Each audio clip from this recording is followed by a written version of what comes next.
Welcome to the Deep Dive, the analysis that cuts through the noise and delivers the critical knowledge you need, fast. Today, we are putting the future of urban mobility right under the microscope. Fully driverless autonomous vehicles, or AVs, are officially operating as daily ride-hailing services. We're talking Phoenix, San Francisco, Los Angeles, and now Austin. This is no longer future tense. It's here, now. And the significance of this transition is, well, it's massive. Every year in the U.S., over 40,000 people are tragically killed in traffic crashes. And the overwhelming culprit, accounting for more than 90% of those horrific incidents, is human error. Distraction, fatigue, impairment. The core promise of AVs is simple. We can eliminate this human failing entirely. Put a tireless robot behind the wheel. And that's exactly what we are digging into today. Our sources aren't just, market predictions. This is hard operational data. We are dissecting the definitive safety report from Waymo, the industry frontrunner. And it covers a breathtaking 127 million fully autonomous rider-only miles. So the big question we're tackling for you today, the learner, is: does this immense pile of real-world evidence prove that these robot drivers are statistically safer than us? And maybe more importantly, what are the limitations of how we even compare them? Because if the data is biased, the whole conversation kind of falls apart. Okay, let's unpack this. The goal is to get through this mountain of data. Let's start with just the sheer scale of the operation. The scale is now truly groundbreaking. Through September 2025, Waymo hit 127 million rider-only miles. And rider-only is the key. That means zero human safety operators, no one in the driver's seat. Waymo points out this is like over 150 human driving lifetimes. It's a data set that's finally large enough to draw some really reliable conclusions about safety. And this whole idea of eliminating human error, it's all rooted in the tech they're using. It's a whole stack of sensors, right? I mean, is LiDAR just a fancy camera? How does it see the world differently from a person? It's fundamentally different because it's active, not passive. The system relies on this sophisticated combination. LiDAR uses lasers to actively build a 3D map of everything around it, day or night. Radar tracks speed and distance, even in fog or rain. Then you couple all that with high-def maps and cameras, all feeding into machine learning systems. So unlike a human who might get distracted by a text or, blinded by the sun, the system has this 360-degree, 20/47 awareness. The human failings, texting, drinking, falling asleep, they're architecturally impossible for the machine. Right, and those 127 million miles aren't just spread out on empty highways. They're very focused on these dense, complex cities. Where's all this mileage coming from? Yeah, that's a great point. The mileage really highlights the challenge. Phoenix, their oldest market, has the most at 56.5 million miles. But San Francisco, which is, it's far more chaotic with hills and crazy traffic, that contributed almost 39 million miles. Then you have Los Angeles adding another 25 million, and Austin is the new one with over 6 million miles. This is not easy driving. This is real urban complexity.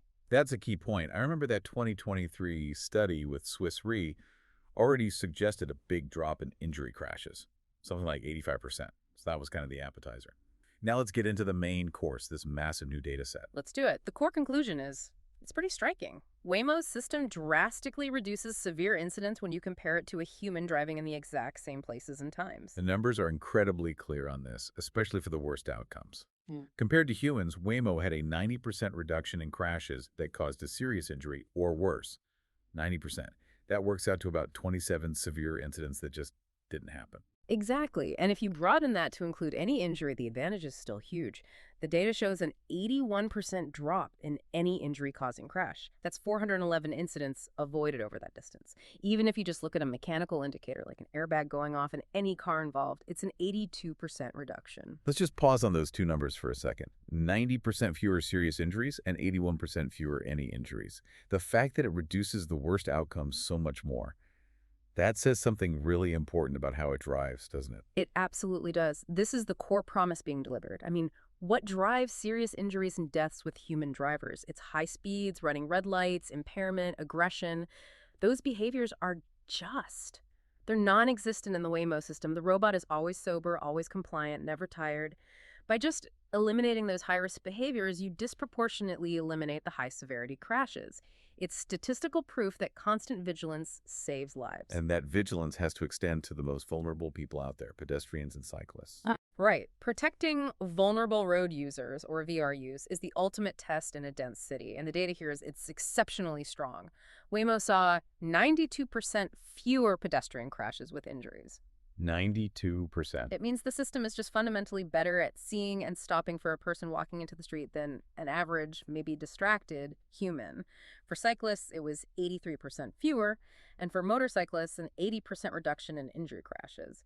What's fascinating here is that even in a place like San Francisco, which is just chaotic, the difference in the injury crash rate compared to humans is just so stark and statistically significant. The system delivers. Okay, here's where it gets really interesting, especially for you, the learner, Yeah. who wants to know if this comparison is actually fair. This next part is kind of the secret sauce. To understand the safety claims, we have to talk about how they compare their numbers to our flawed human data. And this is a huge methodological hurdle. The first problem is something called reporting bias.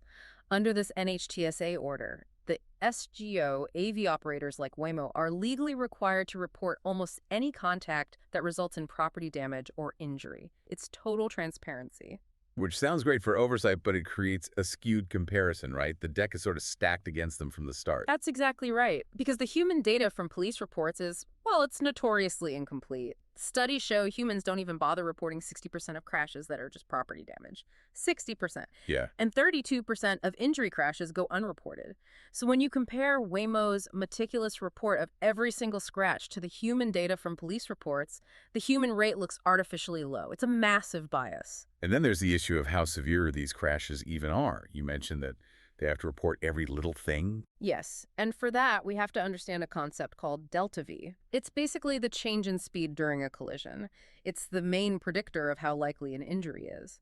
Well, the data shows that 45% of Waymo's reported collisions had a delta V of less than 1 mile per hour. Less than 1 mile per hour. You'd barely spill your coffee at that speed. That's a parking lot tap. It's often just a dent or a scratch. But the SGO means they have to report it. And when researchers filter out these really minor low delta V events, Waymo's safety advantage for the severe crashes becomes even stronger. It shows that a huge chunk of what they report are things a human would just ignore and drive away from. So to counter all these biases, Waymo can't just compare themselves to the citywide average, can they?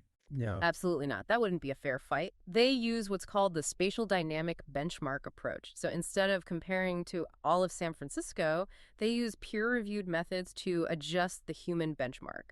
They're essentially comparing the robot's performance against what a human would likely experience driving those exact same routes at the exact same times of day. It's apples to apples. Okay, so the data for injury prevention is strong, and the methodology tries to be rigorous. But let's shift to the limitations of the tech itself and how it interacts with human psychology. This is the flip side of the coin. The primary limitation is the driving style itself. Waymo is, by design, cautiously rules-based. It's great because it eliminates high-risk behavior, right? No rolling stops, no aggressive lane changes. But that same cautious driving can really frustrate impatient human drivers. Oh, I can see that. We've all heard the stories about a Waymo hesitating too long at a stop sign or being super slow to merge. You can just imagine being behind one when you're late for something, and that's where the frustration and maybe a fender bender comes from. That hesitation is a safety feature, not a bug. But you're right, it leads to minor incidents. The most common crash for a Waymo vehicle is being rear-ended. The human driver behind them misjudges their conservative behavior, gets impatient, and just taps their bumper. And this has to feed directly into the bigger challenge of public trust. The data from Waymo can be great, but public acceptance seems to be lagging behind. It definitely is. There was a 2024 AAA survey that found a staggering 68% of U.S. drivers are still afraid of fully self-driving cars. And high-profile incidents involving competitors, like when GM's Cruise fleet was suspended in California, that just fuels the skepticism. The public often sees all AVs as one big, risky thing. Let's talk about the paradox of statistical power. We keep saying 127 million miles, which sounds enormous. But is it actually enough to draw conclusions on the absolute worst crashes? It's the paradox of safety. Americans drive over 3 trillion miles a year. Fatal crashes are so incredibly rare. The national rate is something like 22 incidents per billion miles. So 127 million miles, as big as it sounds, is just. It's not enough to see a statistically significant pattern for fatalities alone. You'd need hundreds of billions of miles for that.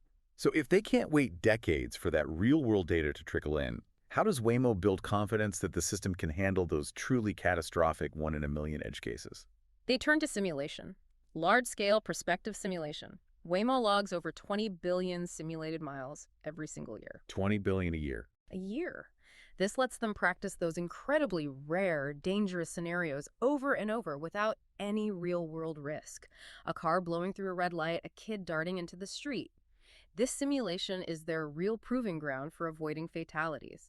One study they did showed the Waymo driver avoided 100% of simulated fatal crashes when it was the initiator, and, maybe more impressively, it avoided 82% when it was responding to a dangerous human action. That's how they validate safety where the real-world data is still too thin. So what does this all mean? If we put together the scale, the huge reduction in injuries, the complex comparisons, and the simulation, what's the ultimate takeaway here? I think the evidence strongly suggests Waymo's driverless cars are incrementally safer than human drivers, at least in the specific cities where they operate. Their biggest success is in drastically cutting down on the high-energy crashes that cause injury, because they simply eliminate distraction, impairment, and aggression from the equation. The central tension for society then becomes this. We know, and I guess, we accept the risks of the flawed human driver next to us. It's familiar.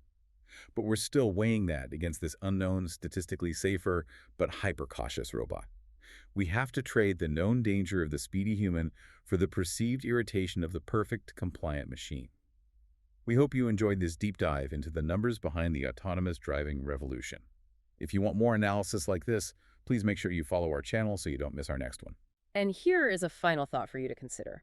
Remember, we said that 45% of Waymo's reported collisions were these tiny, low-speed taps, most likely from an impatient human. So, if autonomous vehicles are deployed widely and they achieve this massive reduction in serious injuries and deaths, will society be willing to accept an increase in minor, low-severity fender benders caused by us reacting impatiently to them? That might just be the trade-off between safety and frustration we'll face on every street corner.